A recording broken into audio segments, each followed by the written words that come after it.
Now, when talking about how evil institutionally mandated shunning is, of course it merits discussion about Watchtower's own teachings of whether or not they break up families.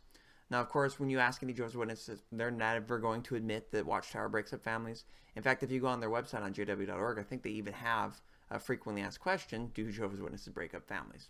And then you'll see in videos, you'll see in things that have come out, there's a really good example when Watchtower had to go in front of Canada's Supreme Court, and they actually were talking about, we don't shun people. They make the decision to leave the organization, and then family ties remain. It's only spiritual ties that are cut. But of course, any of us who have ever been Jehovah's Witnesses know it's a complete and total lie when they try to say that they don't break up families. Now, I have a story that I think just really well illustrates how you can take a parent who will go to an absolute extreme one way to take care of their child, but then they go the complete opposite extreme once that child decides to leave the organization. Hi, thanks for being here. Just wanted to speak on this connection with the silent treatment and shunning. Now, you find shunning a lot in cults and other social settings. So it might be um, like in a club or membership club or something like that. But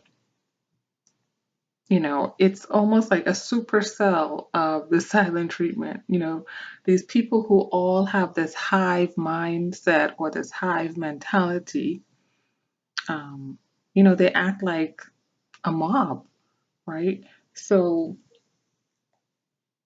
I guess you can also call it a mob mentality, but they just think alike. They get together and either they make the decision or they're following some type of policy, procedure, or rules by the person in charge, the head of an organization, higher ups, perhaps supervisors, managers, others who are in leadership positions, and they take orders from them and they shun anybody who is not following the rules, okay? And they have this way of trapping you in their group. So it's sort of like one of the rules may be, well, if you don't fully commit to the group, we won't shun you. But if you fully commit to the group and change your mind, then we shun you. So it's sort of like if you do become a full-fledged member of our loving family, quote unquote, then, as long as you stay on the straight and narrow, don't question anything, don't do any external research, don't engage in any activity that would compromise you thinking differently than anyone else in this box, right? Or you coloring outside the lines, that's when the problem hits.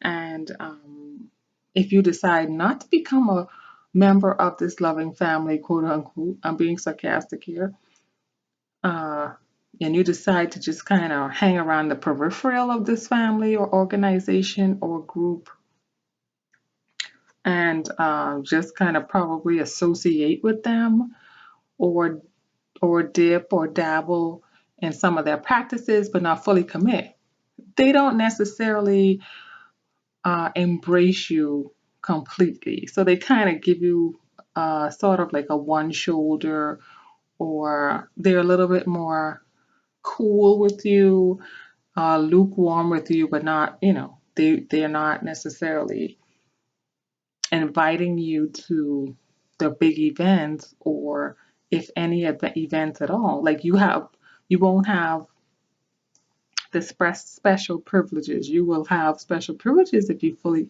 commit. If you, dive in head first, jump right in without question, and that's when they got you.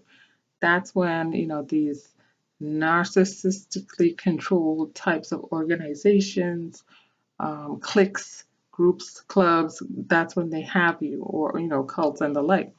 Because you don't get the special membership privileges, and you will always continue to be pressured until you come in. You always feel like or be treated like not 100% acceptable. Like you have some flaws, you will get pressured regularly until you commit because, hey, the rest of us committed and we're all doing the right thing and there must be something wrong with you. Then they shame you, they make you feel like, what's holding you back? Are you possessed? Are you under some type of dark or negative force that's not making you fully commit or sign your life away on the bottom line with blood? Because once you're in, like a gang, that's pretty much what they are, a gang. Once you're in, it's so difficult to get out. When you get out, you might lose a limb, so to speak, but you definitely lose family members, particularly in certain cults and membership groups or even gangs. You may be cut off from family members because of procedures and policies that you agreed to once they finally convince you to, you know, sign the bottom line. And they'll let you know, they'll remind you that you did read the fine print because, it's right above the bottom line. You knew you would lose your family, that they can't ever talk to you again for the rest of your life. I mean, I have not been in such a scenario. I've been close to it, and I have family members who have signed the bottom line. I have friends who have signed bottom lines of such organizations, gangs, clubs, cliques, etc.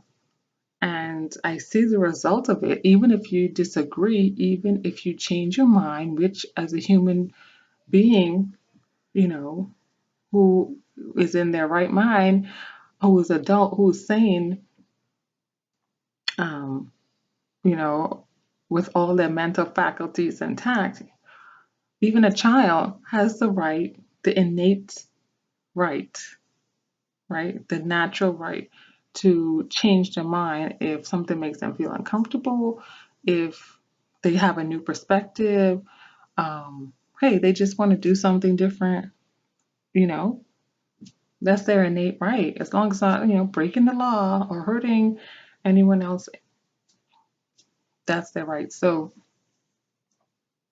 the thing is that when you get close to such organizations, cliques, clubs, gangs, cults, and the like, you do feel that pressure, but you have to stay awake. You have to stay cognizant of the fact that there's so much more to lose, right? There's so much more to lose than to gain. Now, if you fall for, you know, all that they say they offer, the total package, that you will perhaps, get all of these benefits and then you'll get life forever or whatever cults tell you get ascended to some other dimension or something like that, whatever they promise you.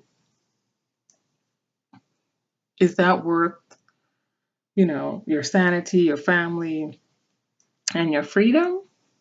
Is it? You have to question that, right? So once you question that, hey, like I said, you can go yay or go nay, but the silent treatment is like being put on steroids when it comes to shunning. Because it's like not just one person shunning you, undercover, like narcissists do. It's like multiple people shunning you all at the same time, and all these people are connected to each other, and usually, and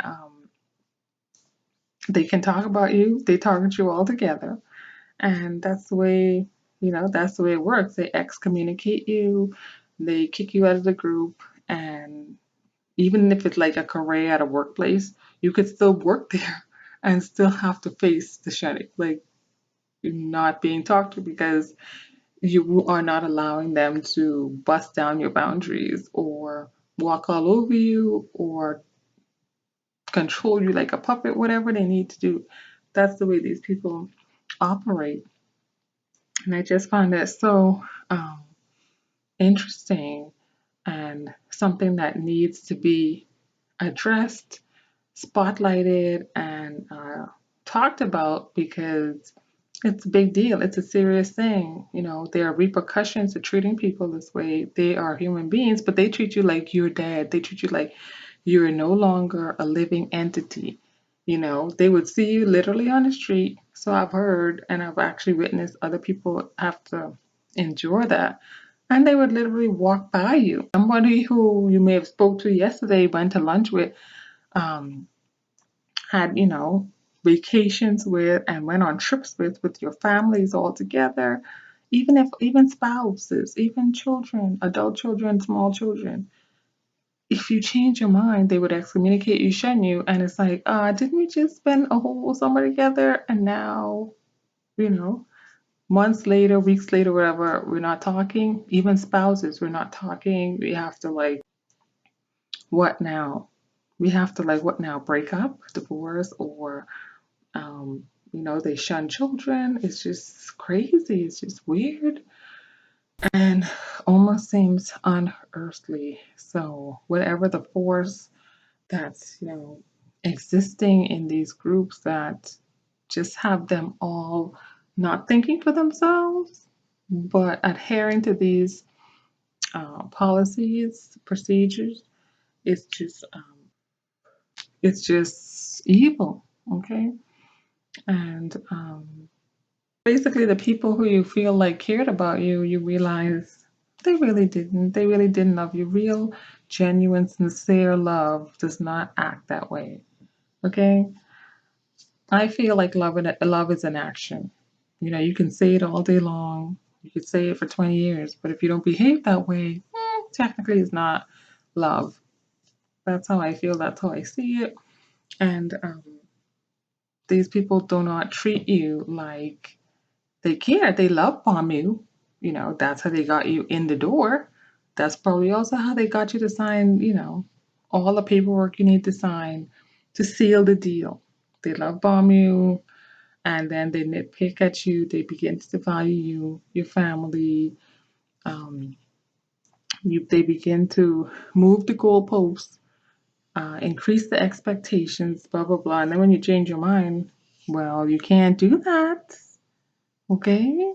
You know the punishments. Yes, you may be a full fledged grown adult paying your own bills, but when you join such gangs, group cults, etc., cliques, it's a whole other ball game. The rules are different, it's changed, right? So they don't abide by healthy social parameters, I guess you would say. So that's the insight I wanted to share today. Hopefully, it was helpful to you. Also, you share, you do the same, and remember to subscribe. Check out the description box. There you will find helpful information as to how to reach out if you need to or choose to. And I just wanted to say thanks for being here. Come back here. Bye. So talking about religiously mandated shunning just goes to show you how evil of a thing it is. Because, like I said, I'm not a parent. But everything I've ever heard from anyone who is a parent is that your entire life becomes your children when they're born. And for Watchtower to be an organization that has successfully gotten parents by the thousands, maybe even millions, who knows, to treat their children like they're dead, it just has to show you how evil of an organization the Watchtower is. So the current situation I'm sitting in, even though my dad at one point in my life came to rescue me in my most dire situation of life, now that I'm, in his opinion, in even a more dire situation, he's got to remain faithful to Jehovah above trying to save his child.